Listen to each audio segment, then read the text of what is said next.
Bonsoir à toutes et à tous, bienvenue à ce 19h30 de Congo 26 Télévision. Voici les grands titres de cette édition. Le grand rendez-vous, Tshisekedi face à son destin. L'heure est à la vérité. Ce soir, les projecteurs sont braqués sur la cité de l'Union africaine. Félix Tshisekedi face à la presse pour un exercice de haute voltige entre les enjeux sécuritaires, les réformes sociales et les attentes d'un peuple impatient. Le président répondra-t-il aux questions qui brûlent toutes les lèvres? Ituri, 5 ans sous état de siège, 5 années de fer et d'espoir. Quel est le véritable visage de l'Ituri aujourd'hui? Alors que le régime d'exception souffle sa 5e bougie, entre stabilisation fragile et défis persistants, les résultats sont-ils à la hauteur des sacrifices consentis? Notre rédaction a joint au téléphone un avocat et notable de cette province. Le scandale de l'avenue Montabor, c'était une artère de prestige, c'est devenu le dépotoir de l'oubli. L'avenue Montabor ne se contente plus de subir une dégradation avancée, elle est désormais le cimetière des décombres des chantiers environnants. Entre poussière, crasse et négligence, le cri de colère de riverains résonne dans la ville. Restez avec nous, l'information commence maintenant. Grand oral pour Félix Tshisekedi. Le chef de l'État se prête ce mercredi soir à un exercice de haute voltige depuis la cité de l'Union africaine au Mont Galema. Face à une presse aux questions multiples, le président de la République devra répondre aux attentes brûlantes d'un peuple impatient, de l'urgence sécuritaire, dans l'Est réforme sociale en suspens. L'heure est à la vérité, un rendez-vous crucial pour le destin du pays. Nous y reviendrons. 5 ans se sont écoulés depuis que le chef de l'État, Félix Tshisekedi, a décrété l'état de siège dans les 2 provinces sous menace du M23, soutenues par le Rwanda, mais son apport sur le terrain reste-t-il immense? Malgré la volonté politique et les efforts budgétaires du gouvernement central pour doter les FARDC des moyens accrus, les défis restent immenses face à une menace asymétrique qui s'est mitée. Le constat opérationnel est amer. Au lieu d'une neutralisation totale, nous observons une prolifération inquiétante. Le nombre de groupes armés a augmenté, passant de la rébellion structurée à une myriade de milices locales et étrangères. Cette fragmentation rend la pacification plus complexe. Les forces loyalistes doivent désormais faire face à des poches de résistance mobiles et une infiltration constante au sein des populations civiles. L'efficacité de l'état de siège ne repose pas uniquement sur les armes, mais sur la chaîne des commandements civils et militaires. Les administrateurs de territoires, les maires de villes, doivent comprendre qu'ils sont les premiers remparts de la gouvernance sécuritaire. Les chefs des quartiers et d'avenir doivent veiller nuit et jour pour identifier tous les mouvements suspects et toutes les infiltrations. Quant aux chefs des 10 maisons, communément appelés en Swahili Nyumbakumi, doivent savoir qu'ils sont les yeux et les oreilles de l'État congolais. Sans leur collaboration étroite, l'ennemi se fond et se fondra dans la masse. La victoire finale dépend de la cohésion sociale, de l'unité, de la solidarité, du bien vivre ensemble. Le chef coutumier, en tant que gardien de nos terres, doivent refuser de servir de base arrière aux milices, aux groupes armés, aux mouvements terroristes. La jeunesse ne doit plus être le réservoir de recrutement des groupes armés, mais le moteur de la résistance citoyenne derrière les FARDC, derrière notre patrimoine commun qui est la République. En conclusion, l'état de siège appelle à une remise en question. Le renforcement des capacités des FARDC doit s'accompagner d'une loyauté absolue de la base au sommet. C'est qu'en soudant les liens entre l'administration locale, les autorités coutumières et l'armée que nous allons inverser la courbe de la violence pour une paix, par tous et pour tous. Dans un contexte sécuritaire et politique particulièrement tendu au Sud Kivu, marqué par les défis liés à l'instabilité dans l'Est du pays, les députés provinciaux, membres de l'Union sacrée de la Nation, ont choisi de privilégier la cohésion institutionnelle à travers un mémorandum lu par leurs collègues, le professeur Moke Biinda Jérôme. Ces élus ont exprimé avec clarté leur position face à la motion de censure visant le gouverneur Jean-Jacques Pouroussi Sadiki, un acte présenté comme un choix de responsabilité et de sagesse politique, plaçant l'intérêt supérieur de la province au cœur de leur engagement. Merdi Mirindi. Animé par un sens élevé des responsabilités, de patriotisme et de loyauté entre la nation tout entière, déclarons ce qui suit. Primo, la motion de censure initiée contre le gouverneur de province intervient dans un contexte de guerre, d'agression et de crise institutionnelle exceptionnelle.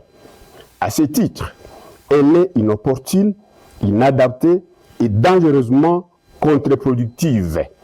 Elle détourne l'attention des véritables priorités et fragilise l'architecture institutionnelle au moment où celle-ci doit être consolidée. Elle constitue une diversion dangereuse face aux véritables priorités de la province, dont la sécurité, la cohésion et la défense de l'intégrité territoriale de la République démocratique du Congo. Segundo, la province du Sud Kivu fait face à une guerre d'occupation caractérisée par des tentatives d'implantation durable de forces et de populations étrangères sur le territoire national dans un schéma visant à modifier l'équilibre démographique et à consolider une présence illégitime. Cette dynamique constitue une menace grave contre la souveraineté de la République et de l'intégrité territoriale. Dans ce contexte, toute l'initiative politique qui affaiblit l'autorité politique contribue de ce fait à servir les intérêts de l'ennemi. Tertio, nous tenons à informer l'opinion publique nationale et provinciale que nous sommes pleinement saisis des démarches entreprises par certains acteurs politiques dont les actions, consciemment ou non, convergent avec les objectifs de l'ennemi contre les intérêts supérieurs de la province et de la nation. Les actions engagées par l'exécutif provincial pour restaurer l'autorité de l'État, assainir la gouvernance et mettre fin aux circuits économiques illicites affectent des intérêts établis qui prospéraient dans les désordres. Il est donc évident que certaines initiatives politiques actuelles visent davantage à protéger ses intérêts qu'à servir le peuple. Dans la province du Nord Kivu, le mouvement citoyen Lucha hausse le ton contre la FCM 23, accusé d'imposer des taxes exorbitantes à la population de Goma. Par la voix de Moulagizi Nyunda Jean-Paul, ce mouvement citoyen a dénoncé une pression fiscale illégitime et appelle le gouvernement congolais à intervenir urgemment pour protéger les habitants déjà éprouvés par la crise sécuritaire. Ricardo Olenga, notre correspondant à Béni, nous en parle dans ce reportage. Oui, mon cher journaliste, c'est déplorable et ahurissant de voir que les M23 qui s'appellent, ce sont eux qui s'appellent des libérateurs, mais les taxes exorbitantes qu'ils sont en train d'imposer à la population, en tout cas ça fait couler de l'encre et de la salive. Je dois informer à l'opinion nationale, au gouvernement congolais, que la population vivante sous les zones occupées par le M23 est en train de souffrir atrocement par rapport à plusieurs taxes et impôts que les M23 leur imposent. Je dois vous informer qu'à partir de lundi, ils vont commencer le traquage des véhicules qui n'ont pas encore payé l'enregistrement chez eux. Et l'enregistrement auprès du M23 au travers une société satellite avec la DGI, ça s'appelle BED.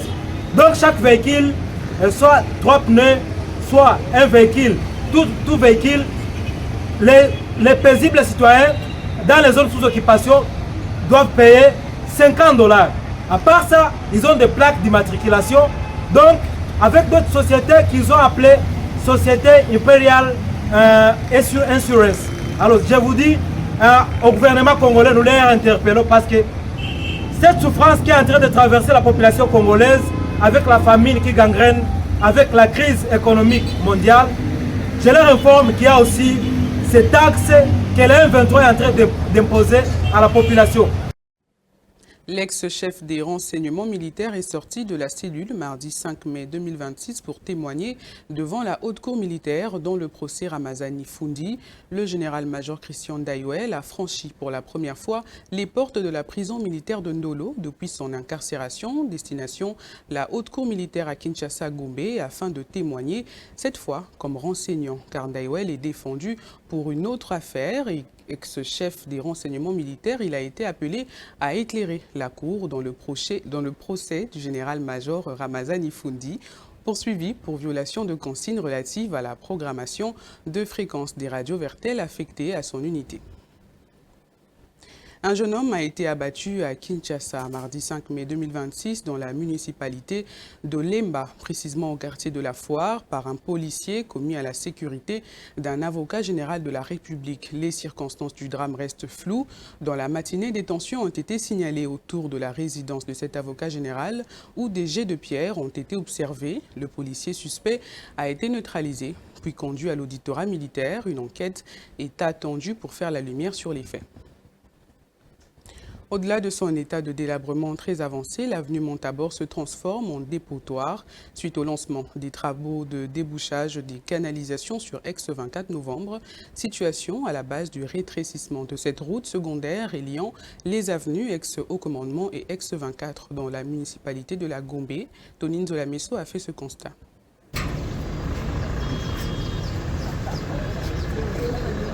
Cet environnement en plein centre-ville de Kinshasa illustre davantage les chaos longtemps décriés sous cette avenue. Montabor, transformé aujourd'hui en dépotoir par les entreprises commises aux travaux de débouchage des canalisations sous l'avenue du 24 novembre. Ces montants d'immondices sont constitués de déchets de tout genre, aggravant une situation déjà précaire. Pourtant, Montabor est une artère d'importance capitale reliant les avenues des forces armées ex-Haut Commandement et l'ex-24 novembre.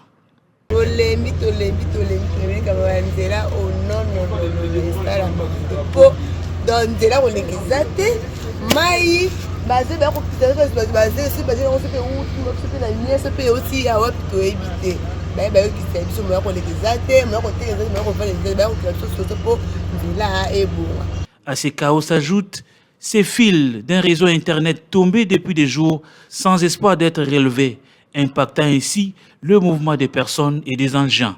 Il faut rappeler que l'avenue Montabor se trouve dans un état piteux depuis des années et nécessite une attention particulière de la part des autorités.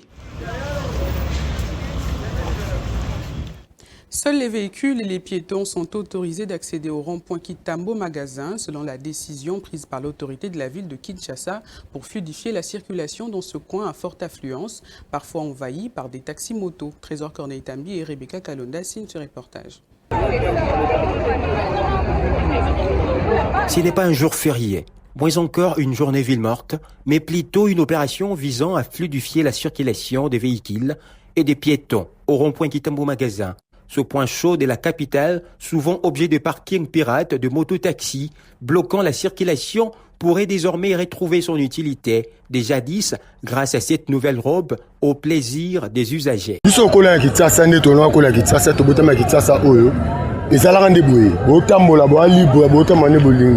Mais le commis mouton tambola bo tout ana hein nzele zate mi aizara héros au moins la route nanzela bato le kabate yate mais boy est-ce que boy to se pelate to se peli boy ngali po nanga etika la po na libela pe panza ki tsasa mobimba boy ti partout to maboto ma libre jamais to to quand même en plus au quartier et mon konzambo ka la ka ba moto to na miti la rond point partout donc hein.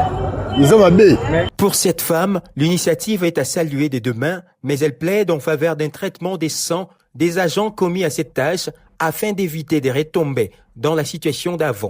Décision est bien, mais babengana bango na malembe. Po eza batu misusu bana misala te, misala na bango eza kaka moto. Eza na mutu misusu atangi na ete ayekoli na kaka moto lokola moto komi ebele po azwa moyen de vivre asunga libota atangisa na bana. Tosengi na bakonzi basala ka musala na bango mais baconseiller kaka basoda na biso batie na nzela basala mosala na kimia donc babetaka. Pendant ces temps, un bémol de conducteurs véreux en profite pour majorer le coût des transports en commun. Une situation qui plonge plusieurs personnes dans des difficultés sans précédent. Kinshasa, comme miroir du pays, mérite mieux. Les manifestations liées à la xénophobie en Afrique du Sud se poursuivent. Ce mercredi 6 mai, dans la province du KwaZulu-Natal, une marche a été encore organisée en plein centre-ville, une démonstration de non-désarmement de cette population sud-africaine. Pendant ce temps, les ressortissants des pays africains restent figés dans leur domicile, craignant toute situation délicate. Dossier à suivre. Coup de théâtre dans la course à la présidence de la Fédération congolaise de football association. Déclaré candidat, Bosco Mwewu a annoncé son désistement. Ancien président de la Linafoot, Bosco Mwewu a justifié sa décision par des raisons personnelles, sans donner de précision. Son départ de la course rabat les cartes et laisse désormais le champ libre à Véron Moussengo et Jean-Didier Massamba dans une élection qui s'annonce déterminante pour l'avenir du football en RDC. C'est la fin de cette livraison. Je vous rappelle ses principales articulations. Le grand rendez-vous, Tshisekedi face à son destin, l'heure est à la vérité. Ce soir, les projecteurs sont braqués sur la cité de l'Union africaine. Félix Tshisekedi face à la presse pour un exercice de haute voltige entre les enjeux sécuritaires, les réformes sociales et les attentes d'un peuple impatient. Le président répondra-t-il aux questions qui brûlent toutes les lèvres? Ituri, 5 ans sous état de siège, 5 années de fer et d'espoir. Quel est le véritable visage de l'Ituri aujourd'hui? Alors que le régime d'exception souffle sa 5e bougie, entre stabilisation fragile et défis persistants, les résultats sont-ils à la hauteur des sacrifices consentis? Vous avez suivi dans ce journal un avocat et notable de cette province. Le scandale de l'avenue Montabor, c'était une artère de prestige, c'est devenu le dépotoir de l'oubli. L'avenue Montabor ne se contente plus de subir une dégradation avancée, elle est désormais le cimetière des décombres de chantiers environnants. Entre poussière, crasse et négligence, le cri de colère des riverains résonne dans la ville. Excellente suite de programmes sur Congo 26 Télévision, la chaîne de l'unité nationale.